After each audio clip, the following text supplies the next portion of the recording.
Hello, everyone. This is Rich, and you sake. are. Hey, James, are you on? Can you hear us? No, hopefully. Okay, James had a few technical issues. One of the reasons we're starting a little bit late, we were hoping he could join us. This is Rich, and you are watching a panel that is part of Virtuacon 2014. Virtuacon is held by RPG Geek. Now, RPGgeek.com is a fantastic resource and social network for gamers, tabletop RPGers, and this is the best 3 days in virtual gaming, self-titled. Virtuacon has a number of panels, and this panel is about off-the-cuff GMing or game mastering, running role-playing games off the cuff. The little write-up we put out is Who Needs a Module? Learn about ways to run tabletop RPGs with little to no prep from this group of excellent GMs and improv folks. I'm going to bring on our guests. We have first of all, James, are you able to hear us, sir? That complete lack of response means no, he can't. So Phil Vecchione is an author and game designer, having worked on with Engine Publishing, Third Eye Games, and Evil Beagle Games. He's the co-host of the Misdirected Mark podcast and owner of Encoded Designs. How are you doing tonight, Phil? Great. Excellent, excellent. Sean McCarthy got into gaming about 3 years ago by way of Pathfinder, but never bought into that idea of the GM having to have giant binders spilling with notes everywhere. So he came across games like Dungeon World that encourage you to roll with a player's plans. And since then, he's been pilfering ideas from modern games to make his life easier and more fun. How are you, Sean? I'm doing great. Fantastic. Last but not least, we have Stacy Delorfano. She's been running games by the seat of her pants for 22 years. She is the founder of Contessa and the lead curator for Randomosity, and a member of the podcasting quartet behind Geeky Voices Carrie. How are you, Stacy? I'm pretty good. Good, good, good. All right. Well, James D'Amato is also on the panel, but he can't hear us, so he's really just here to look pretty. He's the host of the One Shot and Critical Success podcast, graduate of the Second City Improv Conservatory, and will be premiering the Epiphany role-playing system that he co-authored with Kat Murphy at Metatopia this year, 2014. I hope that he's able to get over the tech issues so that he can join us, but the show must go on, right? That's part of off-the-cuff GMing. So I'm going to kind of throw this out here. Let's lay the groundwork. What is off-the-cuff GMing to you? What does it entail?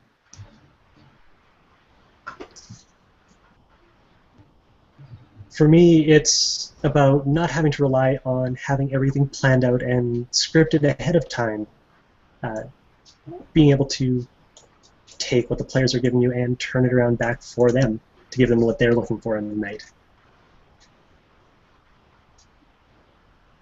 I go with that. That's a good definition. Yeah, I think it's a good definition. I think the only thing I would add on to that is it's also for the GM not knowing exactly what's going to happen next. So you get that. You also get that kind of excitement that players have in not completely understanding where the story is going to go by the end of the night. Cool. So, what are some systems, some game systems that help to facilitate improv GMing? I mean, probably one of my favorites was Fiasco. In terms of games that were kind of just free and wild and open, Fiasco's got a nice framework for how the story goes, and then kind of sets up. I mean, it does everything that you want to do when you want to get into improving your own games. It sets up relationships. It gives motivations. It gives you a structure for a story, and then kind of leaves everything open for it to to develop at the table with all of the players. What are some other? Because of how it's set up. Go ahead. Go, Sean. Go. Oh, because of how Fiasco's set up, it takes the GMing out of one person's hands. So just by necessity, it's impossible to have everything planned out ahead of time.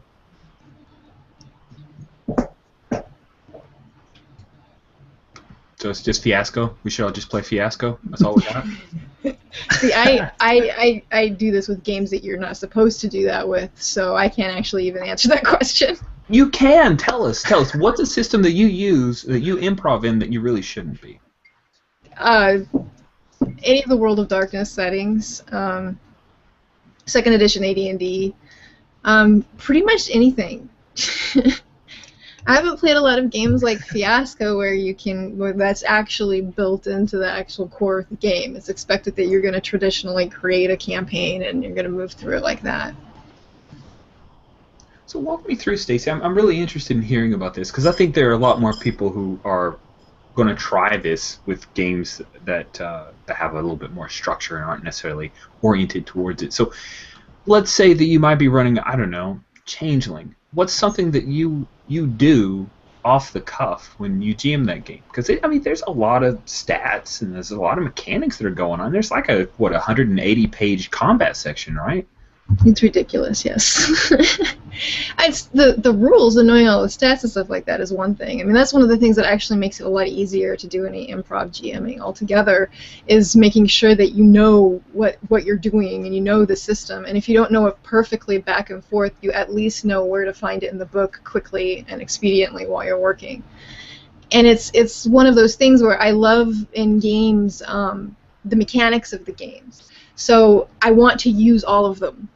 There's a lot of things that for instance, Changeling, there's some kind of difficult rules around doing things like dream walking and things of that nature. And a lot of people kind of just avoid that whole area altogether, and they don't have games that will actually utilize that kind of thing. And I find that when I'm doing improv GMing, that's when I'm actually thinking more along the lines of, okay, what can I do to make us actually use these cool mechanics that I've never gotten a chance to see in play? And so things just start kind of rolling from there. But yeah, knowing the system is really, really crucial, especially for those things. That said, the first time I actually did this, I picked up second edition AD&D and actually started running that night. That sounds really crazy. Mm-hmm. How'd that go? Fantastically. It was the longest running, I think, second edition campaign that I ever ran. What do you think made it so successful for you? Well, I don't know. I mean, it could just Can be you guys that... hear me? Yes! James! Okay, thank God. I have all the audio equipment in the world and I couldn't make this work. I was terrified. Sorry, continue. I'll jump in later. Fantastic. All right. Thanks, James. Glad to have you. So, Stacey, you said that you hadn't even read AD&D Second Edition and ran the longest campaign ever. How many hours was it?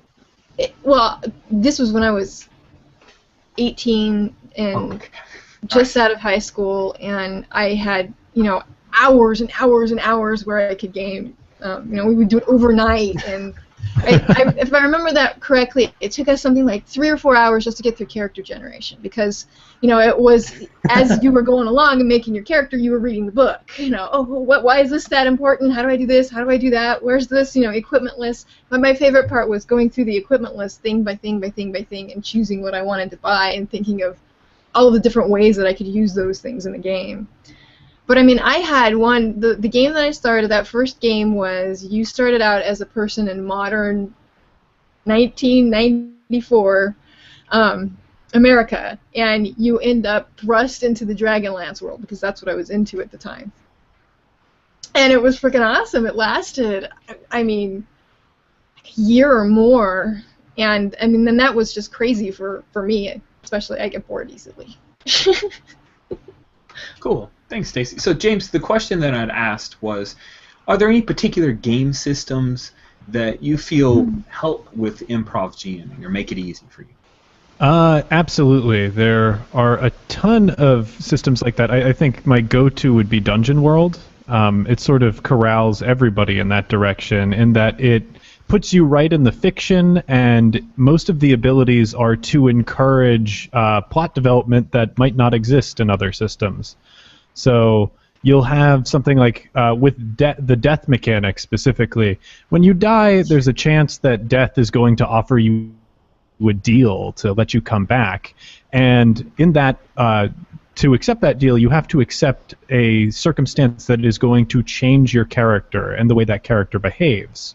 So that's something that just it provides the player and the GM an opportunity to go, okay, be creative about this and think of a new way to approach the way that you have been playing. So I think that's a system that really throws out a lot of options at you. It's one that people kind of have to learn and get good at, but once you do, I think it's a lot of fodder for creative, energetic players and GMs. Yeah, there's a lot about Dungeon World and the Apocalypse World games that really favor improv play, and I think a great tool in there is the front. Well, I think in Apocalypse World it's fronts, or in Dungeon World it's the signs and portents. But basically, it's basically the little bit of prep that you do outside the game, where you kind of set up, what are kind of your big story arcs, what kind of things are going to happen, develop during the game, what are these factions going to do, and having those kind of worked out when you're in the middle of the game gives you that ability during like a hard move or something to on the spot say, oh, well, I've got this faction. I think I'm gonna, have these guys rush into the scene because, that's gonna be interesting and it's gonna kind of advance the, what I've got going on in the background. So, you have all these kind of tools that feed you all these ideas, because I'm a big proponent of constrained creativity. So the idea that, if you can do anything you possibly want, and I think, to go back to a panel I was on earlier today about Amber, when you can do anything you want, there's oftentimes a lot of paralysis in terms of coming up with ideas and, how to play off of them. But when you're a little more constrained, or you've given yourself some things to play with, so to speak, then your mind's ability to connect those pieces out in front of you together and to come up with something interesting, I think, is greatly enhanced. So, Phil, walk me through in Dungeon World. What is one of the ways that, how much prep do you need to do in Dungeon World, to be able to run off the cuff effectively for you? I think if you want to run completely off the cuff with Dungeon World, you really don't need much more than the playbooks to set up the players and kind of set the bonds between the players, and then just a few questions to open the story with. In fact, the book actually explains to you right in the rules exactly how to kind of set up your first game, and you can do it just by sourcing your players. So, you can I might come up with an interesting location, and maybe I'll come up with one or two monsters that I might want to see. I'm not going to hold myself to it. But then from there, once the characters are done, you can just go around the table and ask questions. Why are you standing outside of this, cursed temple? Or, what brings you to the edge of this cave? And just take what the players say and start running with it. And then the structure of that game with what it constrains the GM to be able to do during those soft and hard moves, propels the game forward. And with a group of players that are proactive, that back and forth, you really can kind of develop everything with very little upfront work. I agree entirely. That's a campaign or a game that can go from 0 to a campaign very, very easily, because it's designed to work that way. Sean, you mentioned Dungeon World. Is there anything you had to add about that? I especially like digging into the idea of layered fronts. So you can set up a front that's your campaign arc, and that gives you the really high-level view. And then you can set up fronts for different factions or things that are going to come to pass if the heroes, the adventurers, don't do anything. And those are good for very immediate plots, the kind of things you would cover in an evening or 2 or 3 sessions. And then, like was being mentioned, I think it was Phil was just saying, when people are being put in a position where the GM can make hard moves, you bring in some from the smaller arcs, and then you can start also bringing in ones from the larger plot arc and hinting at the big picture of what's going on. But you don't have to have that figured out until they've actually hit the road and they've actually interacted with the world, and you can see what direction they're already pointing in. So your first session can be as simple as everyone is connected, everyone has their characters. Okay, why are you on this bridge with orcs chasing after you? And they'll tell you the next scene of the story, or the previous scene of the story. They'll tell you what's actually going on, and you can start building up from there. Nice, nice. One system I feel compelled to mention is Inspectors by Jared Sorensen and Memento Mori Theatrics, specifically because it actively works against too much prep. It's kind of like Ghostbusters, the RPG, with all the serial numbers filed off. But what you do is you start off with the job as it's presented to the inspectors, which are the player characters, and of course, it's a bit of a mystery as you're kind of hunting down some supernatural creature. But every time that the players roll dice to do something, if they succeed, they tell you what the clue means, and so they're unraveling the mystery. There's no way you could plan it ahead of time, so it forces that off the cuff. That's one of the things I just kind of want to throw out there because it's a fun little game. One that I want to bring up, because go ahead, James, and then Sean, we'll hit you next. One that I want to bring up because it's a super dumb little one, and it works for the same reason that Fiasco works ultimately, is Everyone is John. It's a role-playing game that you can find out. If you hang out on role-playing forums, you've probably heard people mention it. It's one that's supposed to recreate multiple personalities disorder, where all of the players are playing one character, and they're a voice in that character's head, and each voice has its own agenda with like little goals that they want to hit. So what it essentially gives your players is something that their character really, really wants to achieve. It gives them a goal to strive after as hard as possible. And when players are trying to accomplish something, as a GM, you're essentially just doing judo. You're redirecting energy. You're like, okay, I'm getting all this energy coming in. I'm going to make it difficult for you in this way. And that's essentially what no prep gaming is. It's having people who really want to make strong choices in the game, and then making those choices important. That's the biggest rule of Chicago improv, is that you're supposed to make all of the choices and decisions that come at you really, really important. And Everyone is John makes that super easy to do. Very cool. Now, Sean, you had something to add. Mine was just a small point following off your turn of phrase about people and inspectors unraveling the mystery. And from what I've seen of it, your job as GM is just to keep spinning that thread back and feeding it right back to them as fast as they can unravel it. So you can slow down the plot, and you can start feeding it out to them freely. But all you have to do is keep tying things back together and giving them enough to play with. You don't need any more thread than you started with. That's true, because thread's expensive. So let's talk about prep, right? So off the cuff, Stacey, I want to kind of lead off with you because you're playing games that really demand prep. So obviously you do it.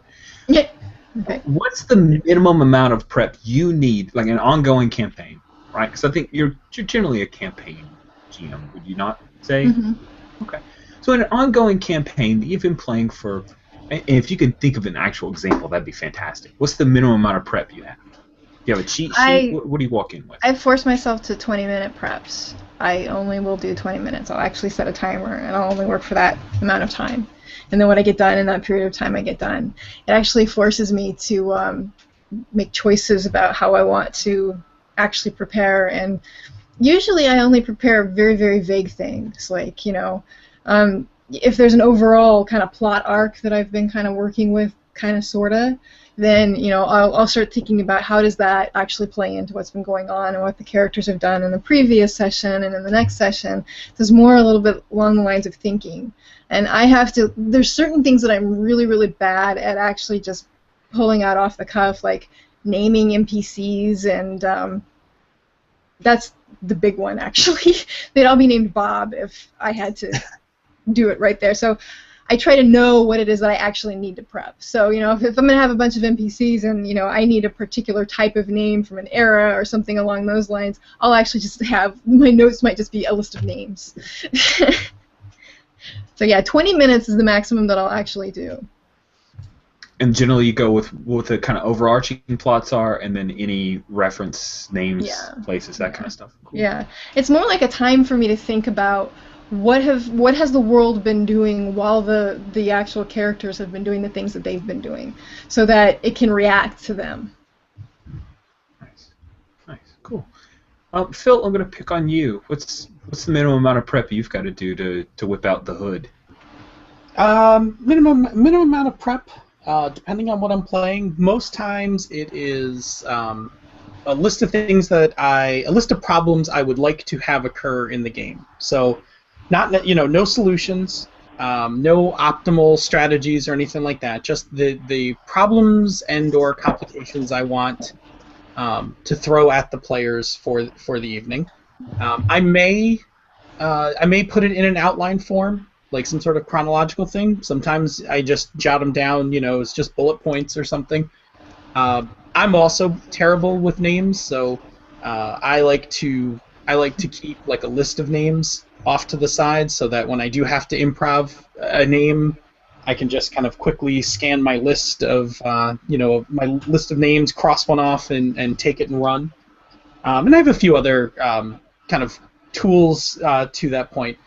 Then the other thing that I need again, this is all game dependent. If I need NPC stats, then I need to steal them from somewhere.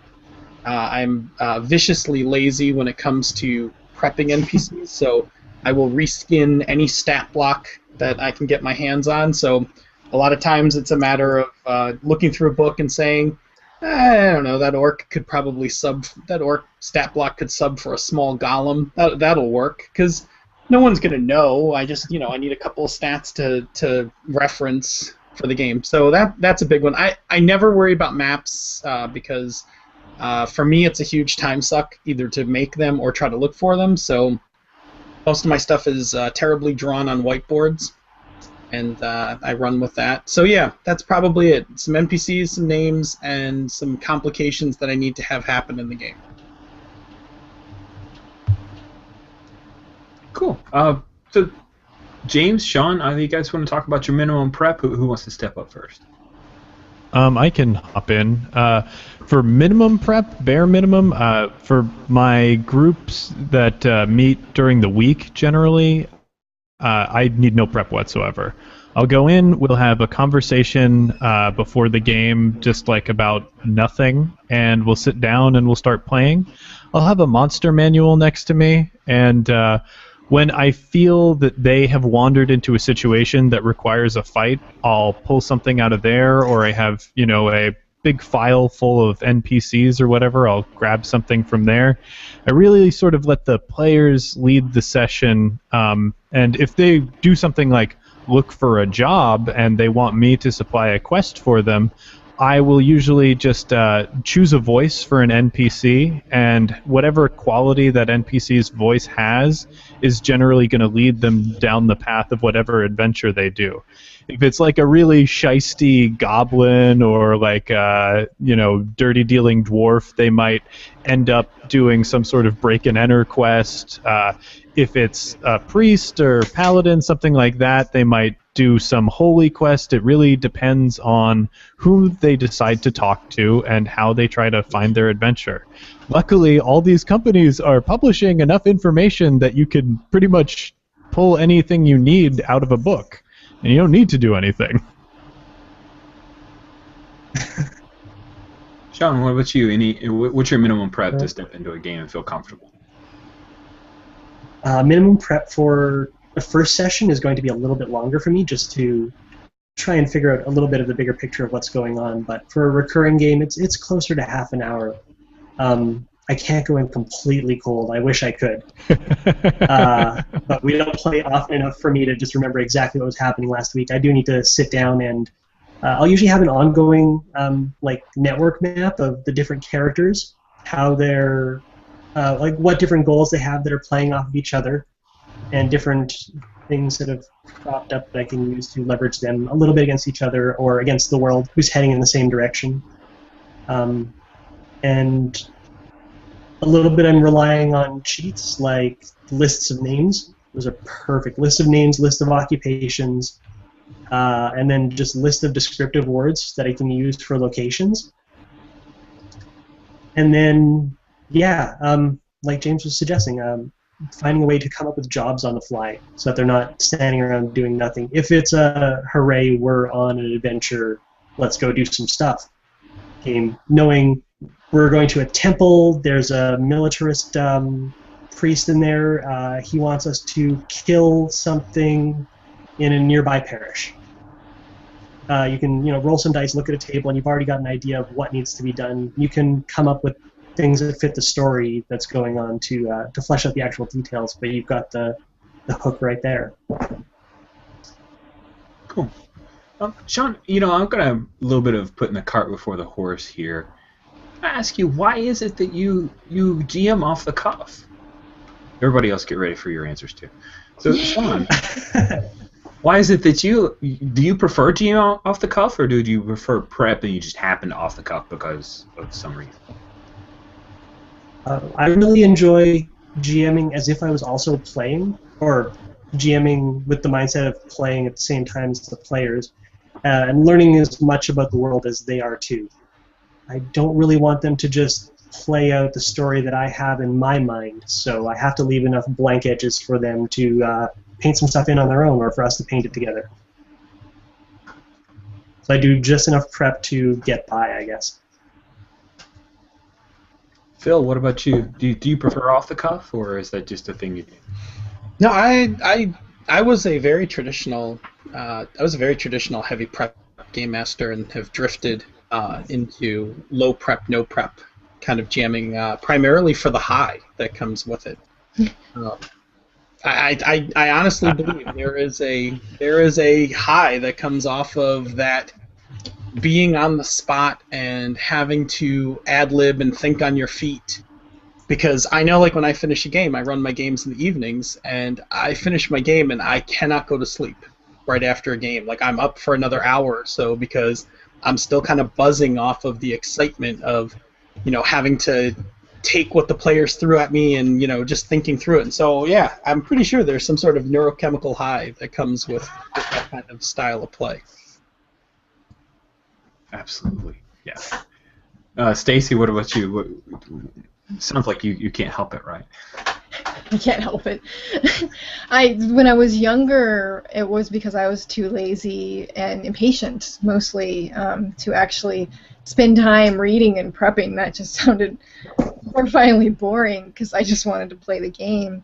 Then when I got older and I got to the point where I was like, I really want to do some deep prep and make some really cool stuff, I found it didn't work for me. Once I started doing it, I get too frustrated when it didn't go the way that I wanted it to or that I thought it would.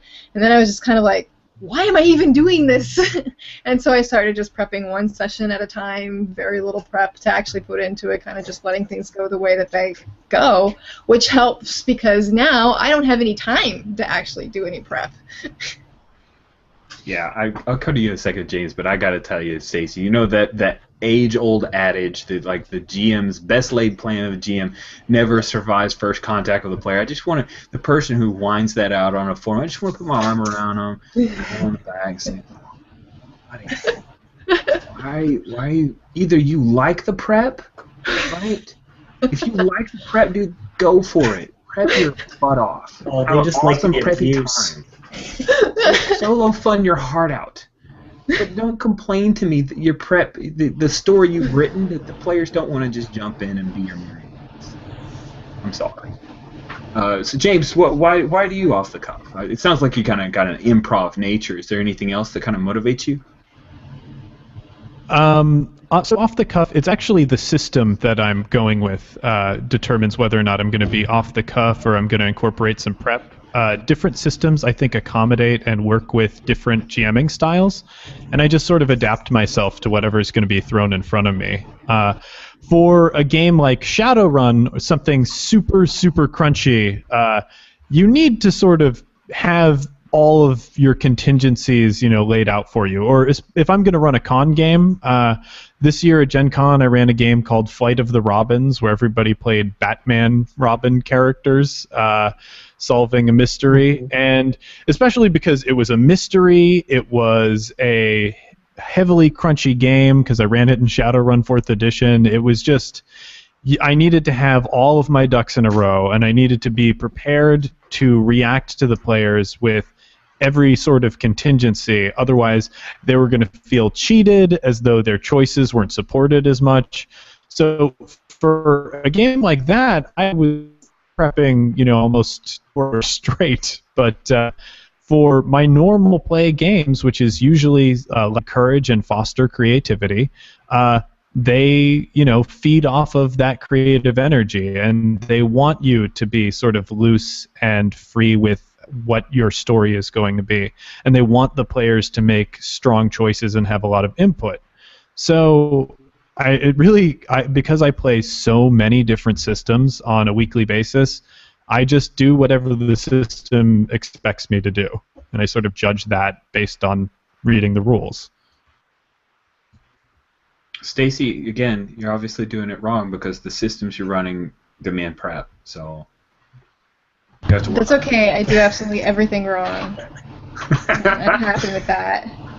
Well, we do have a live question from Richard Gillingham, and we do have the Q&A turned on, so if you're watching this live and you do have a burning question you want to ask, go for it. Given Fiasco's been mentioned, do you feel it's easier to run a game where everyone has input into the world as it goes along, or can the multiple clashing imaginations lead to more difficulties than benefits? Is it better to have a GM, or should everyone GM-less, I guess, is kind of the question.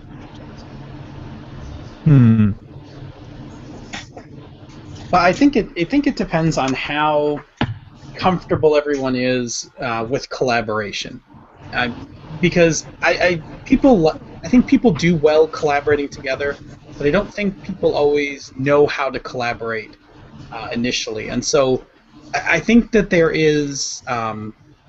It doesn't hurt to have somebody, even in Fiasco. I think the Fiasco Companion talks about the role of somebody who can, facilitate the game, and so sometimes you need that kind of facilitation, or somebody to act as the facilitator to help people get into that kind of collaborative frame set. And now, people who've had that experience or have backgrounds in other areas, such as improv, or even people who've been part of project teams that are pretty well formed and kind of well functioning teams, like in a day job kind of situation.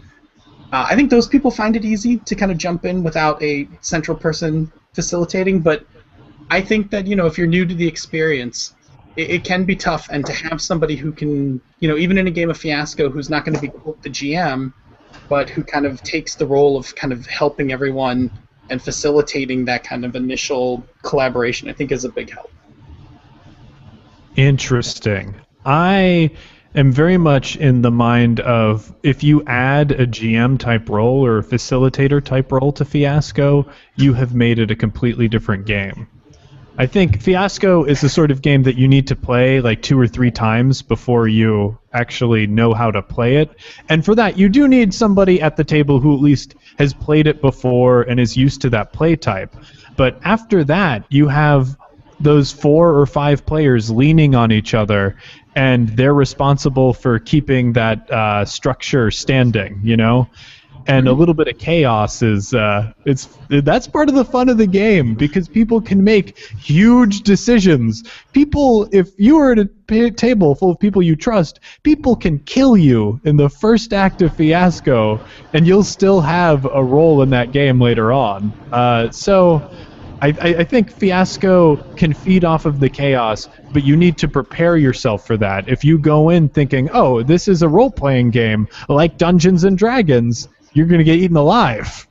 Yeah, and I agree with you. When I say facilitator for Fiasco, I mean somebody who just kind of leads everyone through the setup, not somebody who, like, once the play starts, is sitting there going, what, you should say this, you should say that. No, I think just because in that beginning, because I think for Fiasco, I mean, the setup I think is key for how that game's going to perform. So if you have somebody who's just kind of making sure that people are connecting to the motivations and they're kind of figuring out, even if you prompt people like, oh, so what does your character do for a day job if your motivation is this, that kind of thing. Just those kind of initial setup. Once that kind of sets, yeah, I'm all for, like, once you're ready to start the first scene, everybody's just a player, and good luck, and may it be as crazy as and as wild as as it can be. Sean, did you For have me, anything? it really depends on the. Yeah, for me, it really does depend on the system. For games that try to be GM-less or GM-full, where everybody shares some of the GM roles, there has to be a good process laid out in there for how you handle the responsibility of who owns what part of the world. For Fiasco, the rules tell you a good idea of everybody owns this, anyone can set the scene. And there's other games that are more mechanical, saying the person to your left owns this responsibility when you're in the focus, and the person to your right owns this responsibility. So there's games that do intentionally split out the GM role and help facilitate that with the rules. For other games like Fiasco, you need someone who's going to be able to shepherd it. Where it gets tricky is, the bigger games where you normally have one central voice, and how the game handles incorporating player input when there is really like one truth in the game world, or assume there's one truth. So games like Dungeon World, Apocalypse World, there's a lot of moves that point to the players and ask them things about it. Other games you might intentionally set out to have a world-building session or a few minutes of world-building before the game where everyone can have input. And then you could just freewheel it and play D&D, but every once in a while stop and ask the players, so what's down this next hallway? I don't know if that would work quite as well, but it would take a lot of the mystery out of a game that hinges on what's down this next hallway. Just to kind of speak to this. Come back to it. Oh, go ahead, Sean. Sorry, having some lag here, so I was about to ramble. Oh, okay. Then I'll cut you off. Stop talking. Again, in Inspectors, it just so happens that that's one of my bad examples of that player narration or player choice kind of ruining things. I ran a game for 2 players, and there was some kind of competition between the 2 of them, and every time one would make a roll and he got to say what his clue meant, he was leading it towards it being some kind of like killer in the woods of the camp. And the other guy, when he got some clues because he succeeded a roll, no, it was the ghost of somebody's grandmother, and they kept building on top of each other, and it was like 2 towers building up at the same time, but we had to at some point say, what does it really mean? And so you really have to be careful if you're allowing players to kind of narrate their own successes or to contribute to the plot, that there is someone who's orchestrating it. And I kind of, as watching a equal failure, I sat back and said, well, rules say I can't, what they say is gold, and I'll just accept it and move on. I'll yes and it, or I'll just accept it. I didn't even yes and it. Just, yes, that sounds good. And they ended up eating pie at a diner, and that was the end of the game. I'd like to hop in with talking about yes and a little bit. Yes and is in improv, like people pass it around and go. It's saying, oh, yes to everything, but yes and allows you to change that thing. You receive the information and you change the context of it. So like when you're like getting killer in the woods or grandma, it's pretty easy as a GM or other collaborator in that project to go, grandma's the killer in the woods, you guys. So I think yes also and, a ghost. Yeah, exactly. Grandma's been dead the whole time. You little did you know your grandmother was Bruce Willis. So yes and definitely empowers you to change information as the game goes on, and you shouldn't, just because you have to accept stuff from your players doesn't mean they dominate the outcome of the game from that. Don't write yourself into a corner using yes and, I guess, is what I'll say as the improviser in the room. Cool. So, Stacy, I want to jump over with a new question for you. How have you developed your skills as an improv GM or working off the cuff? Do you feel that you do the same stuff now as you did 22 years ago, or what have you done to try to improve? I tend to be very self-reflective. I don't know, what's the word? Navel gazer. I tend to look at what works and what doesn't. I try to do a whole retrospective as to, what times during that session did I feel like I had no idea what I was doing? And what times during that session did I feel like I was awesome and I was the best thing that ever GM'd? And then I start, trying to look at what could go better, what could go worse, especially if I start to get even a little emotional about it, if I get a little angry that the players didn't do what I wanted them to do, or a little annoyed that I gave them a clue and they decided to go off in the completely different direction to smell posies, then I know that there's something that's gone kind of wrong. Either I'm not going with the flow well enough and I need to, get back to where I was and only planning one session at a time, or, something else is going on. But yeah, I do it completely different now than I did it then, because now I have all of these lists. I have lists of names. I have everything that I have a hard time coming up with. I actually have prep for. If I need some random stuff to happen in one place, I start to bring that up ahead of time so that I can just pick from a list of things that I've already been thinking about rather than having to think it up all fresh and new. When you're self-reflective, what are the things that make you feel like you did something really good? Is it the way it clicks in your head, the way that the players react or interact? What is it? When people are really, really into the game and they're really, really into the session, you can tell. I mean, because they're just firing off from one another. They've got their own characters going on, and they're talking back and forth. And I especially love it when they start doing the conspiracy theorizing thing. Like, you don't have a plot set up ahead of time because you're just kind of going with the flow, and then all of a sudden the characters even they'll sit down and they'll start talking about what if this was happening or what if that is happening, and they'll just start theorizing like crazy. I write that crap down, and I always come back to it, and I always try to pick something out of that list, usually the craziest thing that I can find, and make it be true. And that always makes the players feel really good too. But you can always just kind of tell when they're really in the zone and they're really enjoying it. And when the players are really enjoying it, that's when I'm really enjoying it. When the opposite of that, I guess, is when they're, players get this look on their face like they have no idea what to do next, and like they're kind of trapped and they're not sure exactly what to do. They have that "please don't call on me" look on their face. Then things aren't going so well.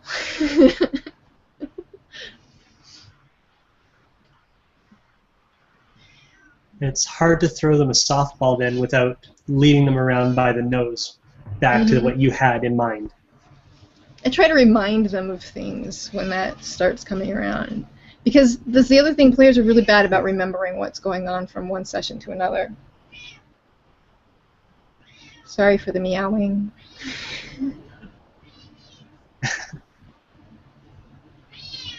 Did we lose Richard? Is he frozen? Oh, he said this might actually happen. So we should just continue on. We should. We should improv the way through. I'm glad we've taken over.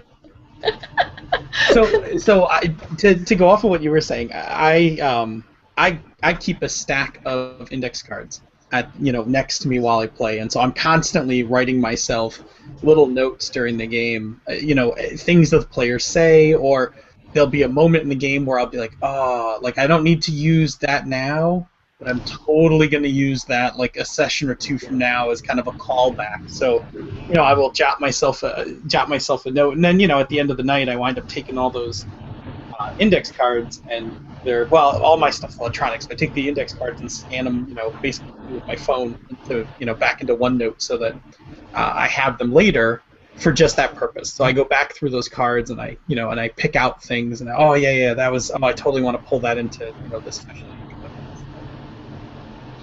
Yeah, I was doing the exact same thing this morning. The stack of cards and using what the players are saying.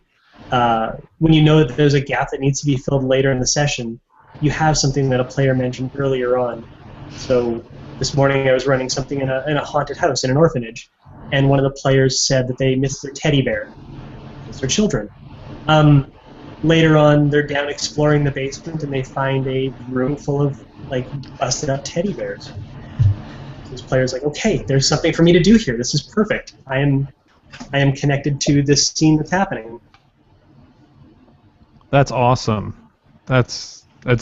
I love incorporating player stuff. Have you guys ever prepared a session where you like lay out traps or lay out a monster and you have an idea for how they'll get around it, but they come up with a more bananas one and you just throw out whatever you had?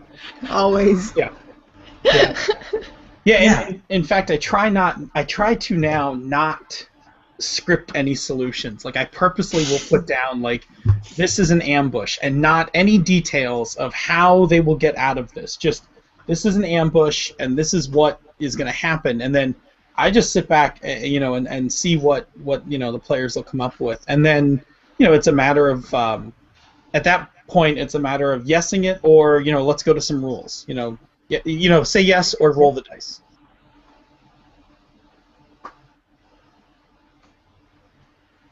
So I'm a huge fan of that.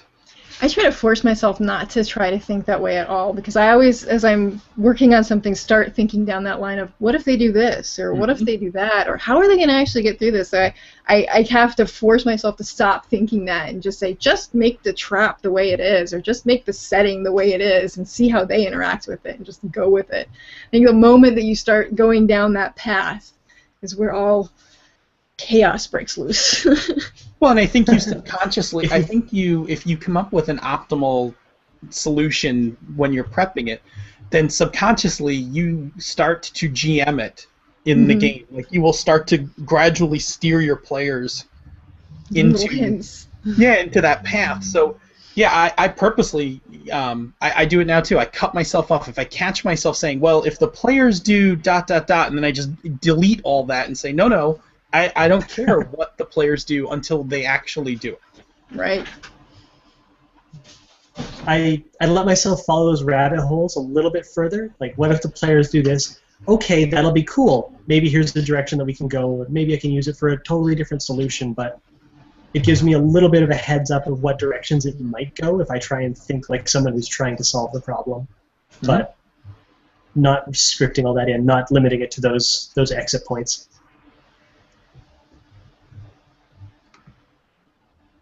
Cool. Thanks, guys, for keeping that on. Let's kind of move towards wrapping this up by talking about what's the worst fail, and maybe we'll end on something positive. What's the worst fail you ever had on off the cuff? Actual story. Don't talk generalities. You can talk about Fiasco if you want, but you're not really GMing, right? So, otherwise, you're playing a new game. I had a game of Monster Hearts where I accidentally let all of the characters show up at the used movie store and just argue with each other for the whole episode, because I was completely drawing a blank on what could interrupt them, what else was happening in the city, and all they did was bicker for 2 hours, and then we went and ate pizza. Yep, that's rough. I've been there. To show up at nothing. Any other? I could look at it as that and say, yeah, a Seinfeld episode that happened. Perfect. We're good. That's what this is for me to make you feel better about your worst failure. Come on, Stacy. Surely in 22 years, you had to have off the cuff something that went horribly, horribly wrong. That's actually hard, but I guess the one that I'll pick is I was running a Changeling game, and it was the Victorian steampunk thing, and I just basically I planned the first session and then the next one and so on, and like the first one the entire area was destroyed, just like they ended up being the only 5 changelings left, and I made these 2 NPCs that, I mean, it was one of the only things that I really prepped for this game. It's why it made me so mad.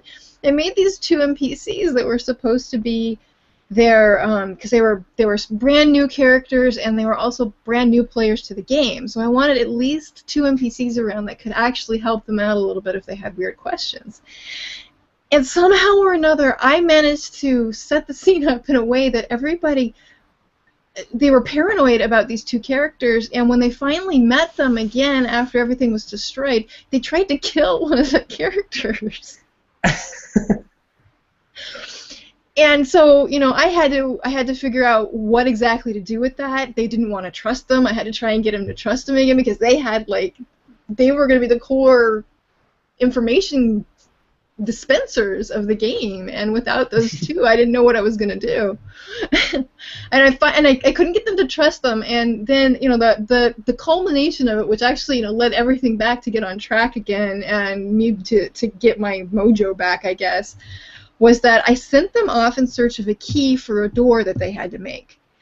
And I gave them clues to exactly where the key was, and they went in a completely different direction. And so what happened is they went to this place called the Crystal Palace. And so I was just like, okay, it's time to just scrap everything that you thought that you were going to do and just throw it all out the window and to go back to just running by the seat of your pants. And it turned out to be, as soon as I did that, everything turned around and the campaign was so much better. As I said, it doesn't work. So you just sent everyone to crystals, and that's fake. They ended up causing a riot and destroying the entire place. But hey, that was what the players did, so. Nice. All right, Phil. Confession time. Give me an off-the-cuff fail. So I was running this D20 Modern game that was kind of like a leverage before there was leverage on TV.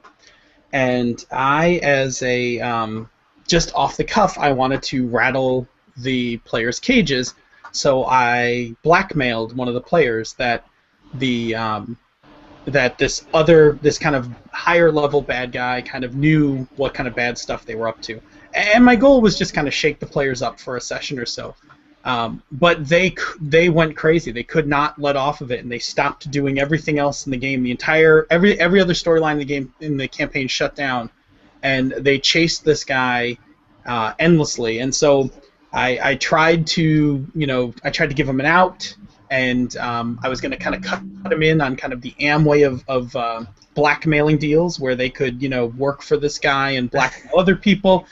And they botched that whole encounter, so the guy went like super paranoid and off the grid, and that was it. The game about pulling off cool heists and things like that turned into this kind of Reservoir Dog-like hunt for this guy until they chased him down and put a bullet in his head on out on a dock in the Caribbean. And it was one of those moments where I kind of looked and I was like, wow. I'm like, I really just wanted like this little transition scene kind of, just this like little half-session encounter thing, and boy did I not expect it to go completely off the rails like that. Nice. It's like the Wedge Antilles thing. It's just a guy in the background, then all of a sudden he's like important. James, I don't have video on you, but hopefully we can hear. Do you want to tell us about when you stumbled and fell off the cuffing?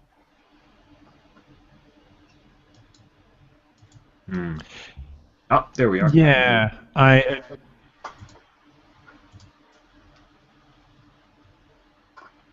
could. Okay. Yeah, I don't know what's wrong with my bandwidth right now. So I'm going to say off the cuff hasn't failed too much for me so far, but now I'm basically documenting all of my gaming sessions. So when you see a failure, you can write me about it. But I think the biggest failing that there is, we did Everyone is John for the first time on the show, and I wanted to take the system in that it normally goes, because it is a comedy game. You're there to sort of make each other laugh by doing ridiculous things. But I was like, well, if we try to make this a horror game, and the basic premise, just read the Necronomicon, and they were different voices, different agenda, to summon Cthulhu and destroy the world. One of them just wanted to survive no matter what, and one of them wanted to save the world. And I'm like, now that I've got, like, these are pretty heady goals. I've, picked, and they've picked skills that'll sort of help them reach that. This game could be pretty intense, with a person basically tearing themselves apart from the inside. And what happened is games that I've ever run. So I incorporate more horror elements. I tried to see plot that was kind of happy and really interested in that. They were interested in stealing animals and trying to sleep with college students and all sorts of ridiculous things. So it just didn't.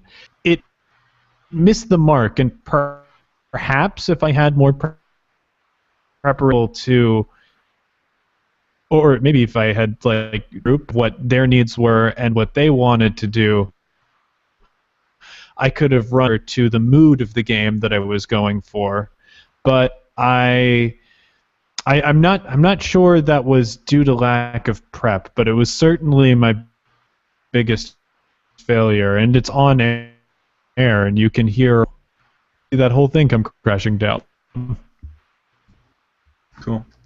I want to nail this question real quick here from Murray Corradini that sent as we were talking here. It was mentioned in that the voice of the NPC is the basis of the character. Do you have a go-to process for developing that NPC further, or do you have any other process for developing NPC and other characters within the world if you can fit it in? Stacy, do you have any NPC development off the cuff there that you would suggest?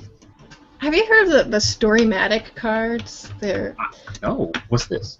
They're these cool cards that they're meant to help you with writing, giving you writing prompts and stuff like that. It'll give you something like a motivation and who it is and what they're doing, kind of thing. And if I'm ever really stuck on an NPC, I'll just pull a couple of those cards out and take a look at what it is that is there, and then just come up with something on that. Usually I just need a few words to give me a little bit of inspiration onto where it goes.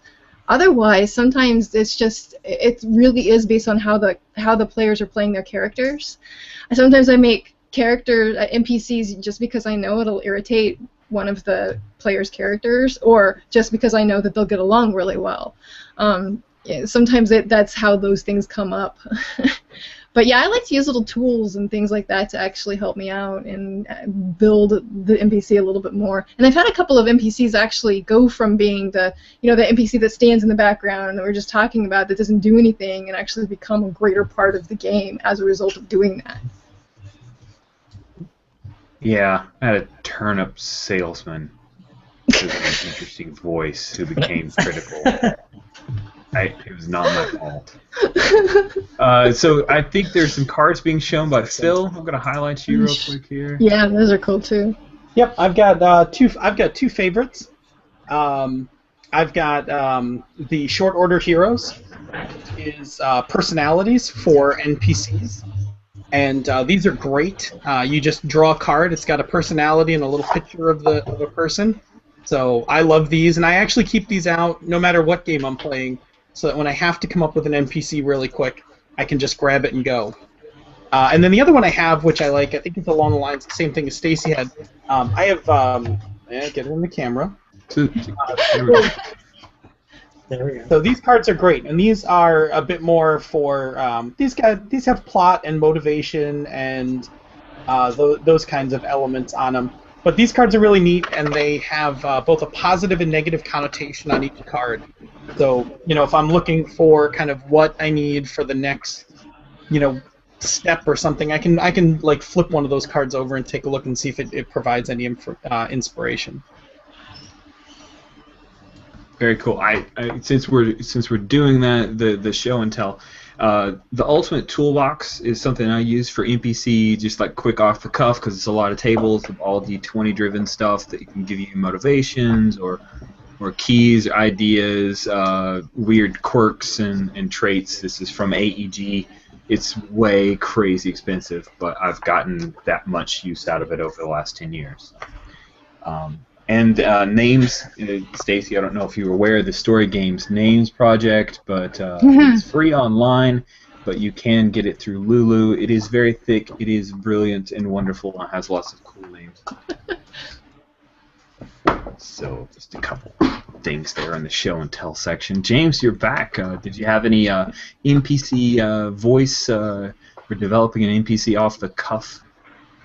Yeah. Developing a character voice off the cuff basically depends on your mood and the mood that you're trying to create. I look for inspiration in all sorts of things. Definitely different things that are around me. Sometimes when I'm not playing a game and I'm just thinking about it, I'll just start picking out words to describe an object. So if I'm on the street in the city, I'll say, oh, it's dirty, it's rough, it's cracked. And then I will try to apply those words to a person. So I'll go, yeah, this person is sort of dirty, got a face covered in filth, a lot of lines all over the place. They're probably in their late 50s, early 60s. They've got hands that are calloused over and cracked from working his entire life. And he speaks with a gruff voice in stilted sentences. Likes to get it out all at once. And so I'll just sort of find that inspiration, go like, what's the mood of this environment? What's the mood of this situation? And I'll use those as building blocks to put things together. So if you are looking for a way to build characters on the fly, my best advice to you is to start building characters and NPC voices just in your life. When I'm driving my car, it's great because I feel like a madman. I'm there having conversations with no one, and I'm just building characters. And once in a while, I'll find a character that I really, really like, and I'll be able to bust it out during the game session and be able to do it flawlessly. So perhaps I'm not jamming off the cuff. Perhaps I'm just prepping my entire life. Wow. Sean, how do you develop out your NPCs quickly and efficiently?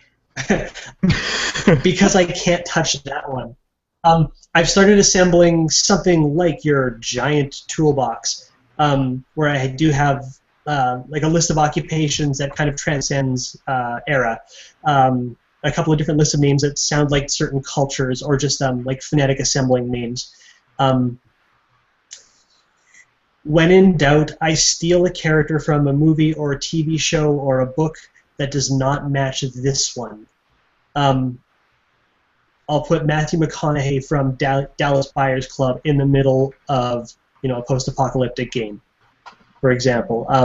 The boring girl from Twilight is now the person giving them the job when they need to go heist something. But you have to take like that characterization and still apply the same, what does this person care about, and how are they connected to whatever else is going on, and then you roll with that. So you don't have to invent the person from scratch, you just have to figure out why they're relevant. Cool. For anyone who's watched earlier panels that I did, you've already heard me say this, but for developing NPCs on the fly that have an instant relationship to at least one of the player characters, there's a trick called the Mountain Witch trick, where you presuppose a bit of a relationship on someone. It's a little assumptive, and some players can turtle up on it, but you can use it in a variety of different ways. It's where you effectively throw something on them and let them fill in the details. So what is it? You run into Jane over here.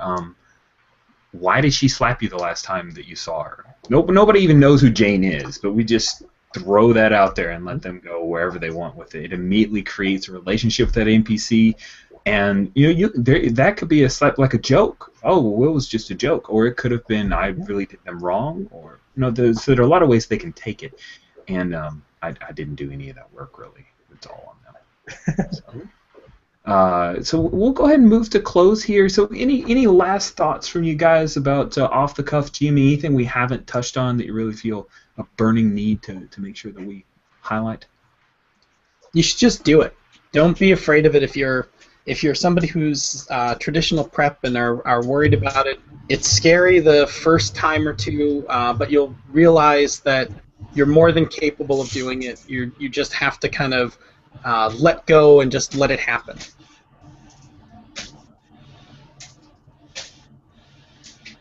That's a good one. That's a good one. Is that a good one to end on? I think so. Huh? All right. Yeah. Cool. Sure. Thank you. Thanks to all of you so much for giving us some time to be part of this Virtuacon panel about off-the-cuff GMing. Thank you, James. Now, James, you've got a couple podcasts, right? It's One Shot and Critical Misses. Critical Success, actually. And Critical Success, I talk a lot about game theory, so you can hear a lot of my advice for building characters or GMing off the cuff, as that's what I primarily do in my life, on that podcast. So if you don't want the game theory discussion to end right here, you can go check those out. I also have a long-form gaming podcast that is hosted by my friend Cap Murphy, and that's called Campaign. And you can find all that stuff at oneshotpodcast.com. Cool. And Phil, you're part of the Misdirected Mark podcast and Gnome Stew and Engine Publishing and Encoded Design and just constantly spewing out product and content. And is there anything else we should direct people to if they want to hear more from you or see more? No, I mean, I think you hit on all the major ones. So. Yes! I did not prep that. Yeah. I just read what you sent. Sean, you have been playing gangbusters in Virtuacon. I know you ran Monsters and other childish things. Do you have any other games you're running or playing in the rest of Virtuacon?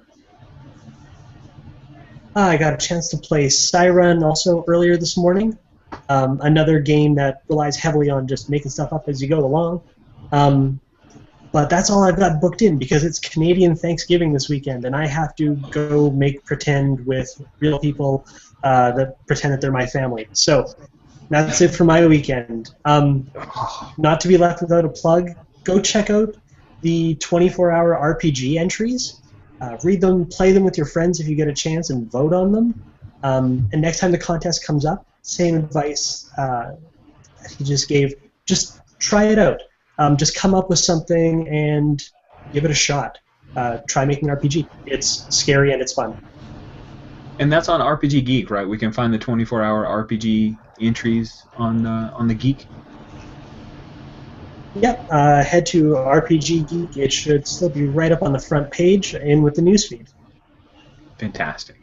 And Stacy, you've got Geeky Voices Carrie. We don't know what's going on exactly with Contessa. Is there any? Where can we find more information about Contessa? Because that's all I care about. This thing's almost stuck. We're halfway over, so I'm thinking of Contessa now.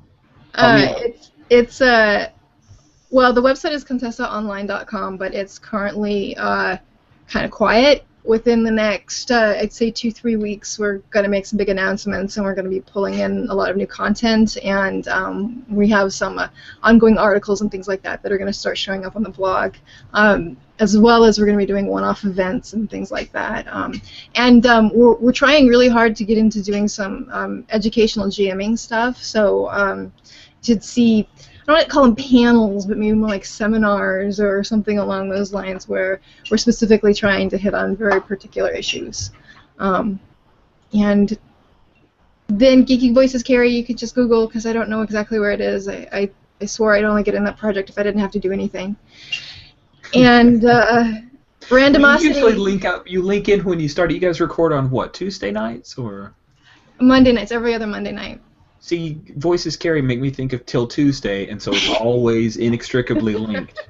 And Tuesdays are gaming night, so that's my gaming group minus a couple of people. So nice. So Monday night's cool. Yeah. We have pretty good synergy or something, and yeah, it's pretty fast and loose on that show. When's the next Randomosity coming? Randomosity. Right now we're working on. Everything got completely thrown off course, way off course when I got laid off early this year. And I've been back at work for several months now, but it's just been hard catching up, but we're getting caught up.